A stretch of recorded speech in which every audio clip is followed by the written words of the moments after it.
McLeod. I use they, them pronouns. I am a two-spirit, non-binary Arrow Ace person from Papikasi's Cree Nation and the Qu'Appelle Valley Michif. I'm Veronica Moonstream Wolf Eagle, Wolastoqiyik Maliseet from the Nagukuk Tobic First Nation. Nibauset Sibusis Mausam Jiblagan, Skodel Lauden Muin Lewestuk. Moonstream Wolf Eagle, Fire Breathing Bear Speaks, Crystal Woman.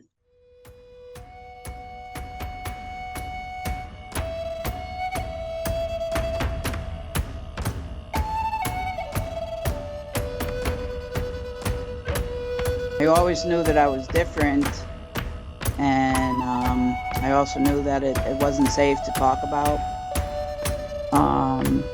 who I was. We certainly had some gender roles of things that may have been considered male and female, but if you were two-spirit, it was perfectly natural for women to be warriors, for men to be caretakers.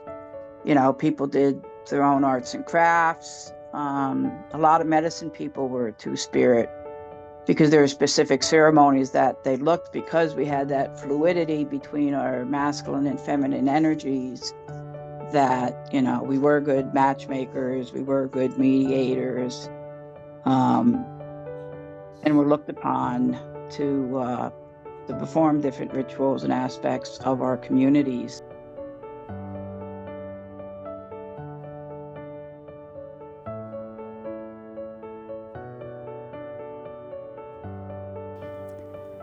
The first time I ever heard about two-spirit was, I think, when I came out to my grandmother, and she couldn't define it, but she took my face in her hands and she said, "You are sacred. I hope you know that." And that was sort of my first time hearing the word two-spirit.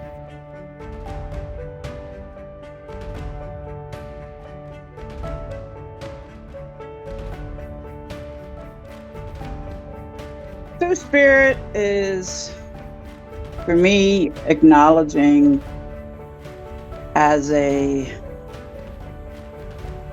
lesbian a more native way to identify that I have fluidity between my masculine and feminine energies. And I see my femininity as my heart's desire and intuition. And so then my masculinity is the energy that I do to manifest things. So when I'm in balance, I'm looking to my heart's desire and intuition, and then doing the work to make that happen. You know, we lived for thousands of years in peace and harmony with the land because we understood being one with all creation, and that there were natural laws, and so we were just caretakers. I think a lot of two-spirit people are either implicitly or explicitly asked to sort of divide ourselves into pieces. So if you go into, for instance, like a queer bar, the chances of having like a racialized microaggression is kind of high. Whereas if you go into an Indigenous space, there's the possibility of experiencing homophobia or transphobia. And so those things are kind of constant, and like honestly, I wouldn't even know where one ends and one begins.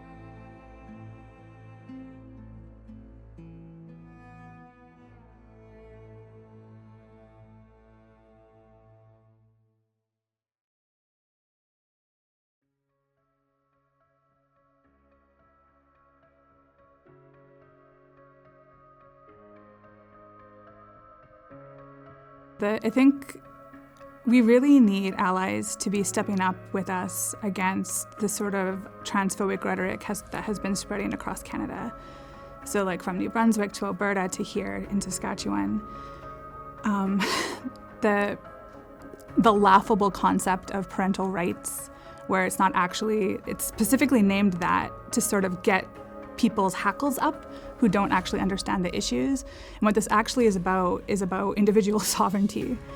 And I think coming from an Indigenous perspective is really important, because in Indigenous cultures, we treat young people as their own people. They're not lesser than us. They're not,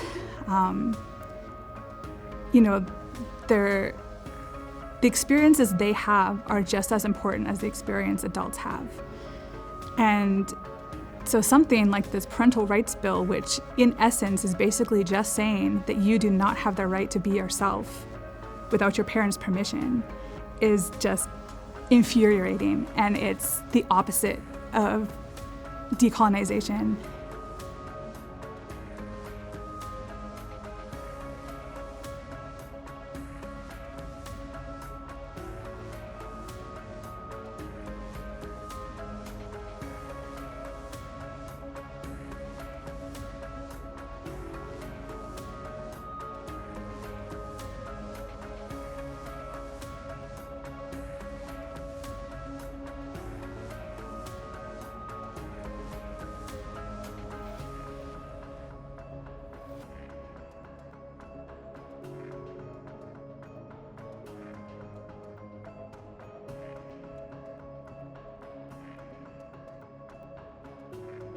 It is just further perpetuating this ideology that this adult supremacy, that we know better than our children, and that our children aren't full functioning people, and that they can't make their own decisions and they can't even take care of themselves, that we have to do it for them.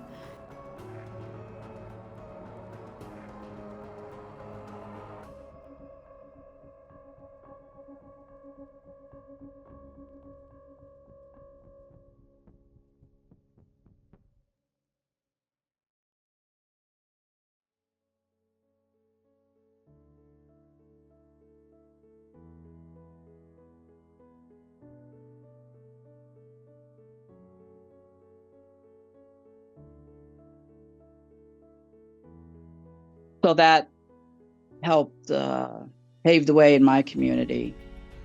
And I see that I've made it easier in my community as well, because once I moved up and I had a partner I was living with, they had nominations for chief, and I danced slow with my partner. So that was kind of my statement to come out.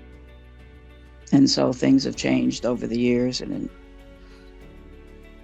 I just see more of our Two-Spirit community as coming out more. People are coming out sooner, that we're stepping into our power more, with some of the acceptance that's, been coming with the laws being changed, that there's groups now acquiring land. People are learning the language more. So I think we'll be functioning more and more. And in our, I like to wear ribbon shorts. Traditional is ribbon skirts for a woman, but shorts then identify me as having that fluidity of energy of male and female. And so I think there'll be more freedom that comes out, and that's the freedom we feel. And then with the Two-Spirit community, there's a comfort in being with your own kind, your own people. You had men's, women, and then you had a Two-Spirit meeting. And so that's what's happening, more and more. So I see Two-Spirit people as stepping into their power more, educating people more. Our people that are, have their PhDs and different degrees. I mean, we are everywhere.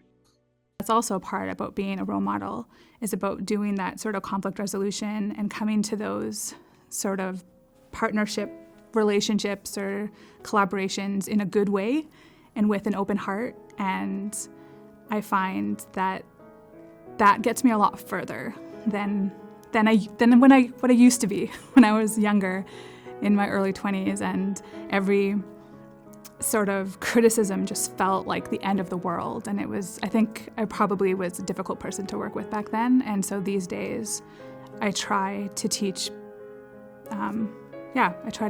that sort of more harmonious collaborating.